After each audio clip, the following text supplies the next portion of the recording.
अध्याय 7।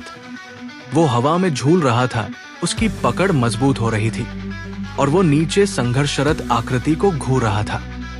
निरई चांद कहाँ है? उसने ठंडे स्वर में पूछा। फिर उसकी नजरें जमीन की ओर गई। कटा हुआ शरीर नीयसपन पड़ा था और उसके नीचे एक गहरे रंग का रक्त फैलता जा रहा था। तुम्हारे पास खुद को दिखाने के लिए 5 तक गिनने का समय है, वरना कैमरा कुन मर जाएगा। तुम्हें कुछ नहीं पता है न खैर। 1, 2, 3। मैं ऐसे इंसान के साथ नहीं रहना चाहता जो मुझ पर भरोसा नहीं करता। ये मुझे गुस्सा दिलाता है। 4। रुको, बस तुम्हें पता होना चाहिए मैं उससे इतना जुड़ा हुआ नहीं हूं कि अपनी जान दे दूं। तुम्हारा मकसद क्या है? लो, अब तुम आजाद हो कैमरा कुन। आउच! वो ऊपर देखी, उसने दौड़ लगा दी। आया चांद, तुम्हें डरने की जरूरत नहीं है, मैं सिर्फ तुमसे बात करना चाहता हूं। मेरे साथ इस द्वीप से चले चलो। अगर मैं अपनी सबसे छोटी चिंताओं को भी दूर नहीं कर सकता तो मैं सो नहीं सकता। मैं ज़ेडक्यून के साथ इस द्वीप पर नहीं रह सकता। मैं एक कायर हूं।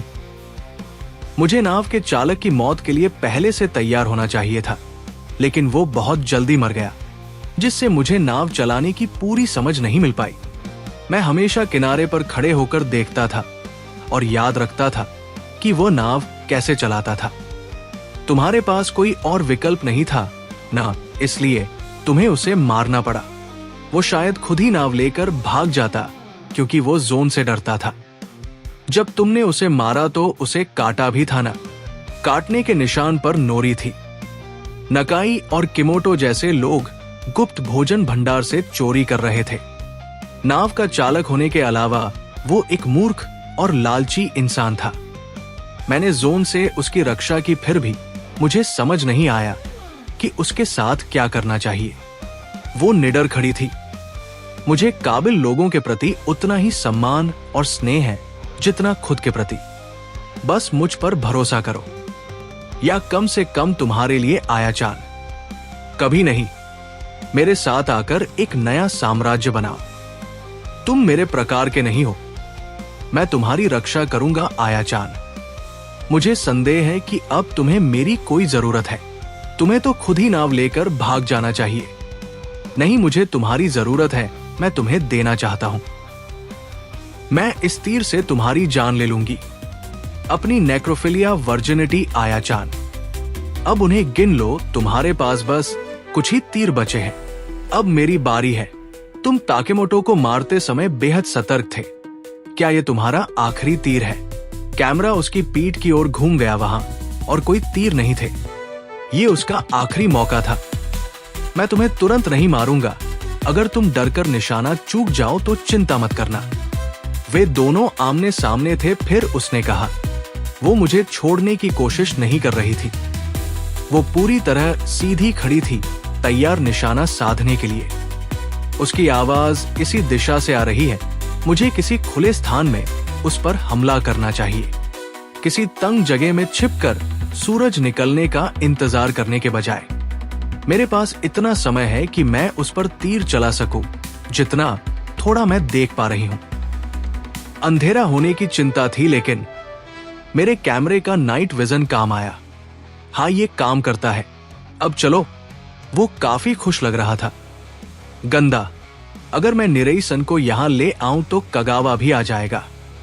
ये मेरा एकमात्र विकल्प है। उसने पानी में खुद को देखा। तुम उसमें और मुझ में कोई फर्क नहीं है।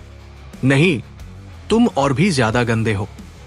इसके बाद वो सचमुच डर गया, लेकिन फिर उसकी हथेली पर एक चेहरा उभर आया। तुम ऐसे दिखाते हो जैसे किसी पर भरोसा नहीं कर सकते और खुद को पीड़ित बना लेते हो। तुमने उसे खलनायक साबित करने की कोशिश की। तुमने खुद को इस झूठ में यकीन दिला दिया। एक फ्लैशबैक। अगर वो सच में बुरा इंसान होता तो उसे छोड़ने के बाद भी तुम्हारे दिल में दर्द नहीं होता। नहीं, जिसे तुम्हें सच में माफ करना चाहिए वो तुम खुद हो। रुको। वर्तमान। वो सचमुच टूट चुका था। जोर जोर से रोते हुए हथेली पर उभरे चेहरे ने कहा, तुम अपनी समस्याओं से भागने में माहिर हो। लेकिन अपने कमजोर और गंदे हिस्से को कभी माफ नहीं कर सकते। अब मैं सोचता हूं कि खुद को माफ करना सिर्फ खुद को अच्छा दिखाने का एक तरीका है। क्या भाग जाओ? नहीं, मैं नहीं जाऊंगा। सुबह होने पर देखूंगा। ये अच्छा समझौता है।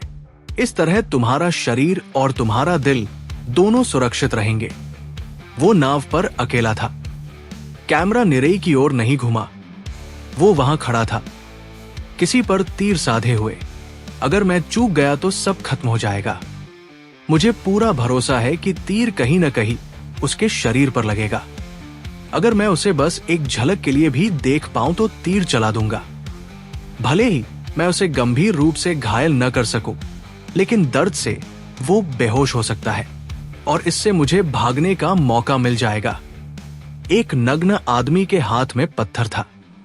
वो उसे उस पर फेंकने के लिए तैयार था। वो उसके बाईं ओर था, लेकिन उसने अपना तीर किसी और दिशा में साध रखा था। बिना किसी निष्कर्ष के अध्याय यहीं समाप्त हो गया, छोड़ते हुए कई सवाल। उसका तीर कहां जा रहा था? हिडेओ कहां था? और वे फिर कैसे मिलेंगे?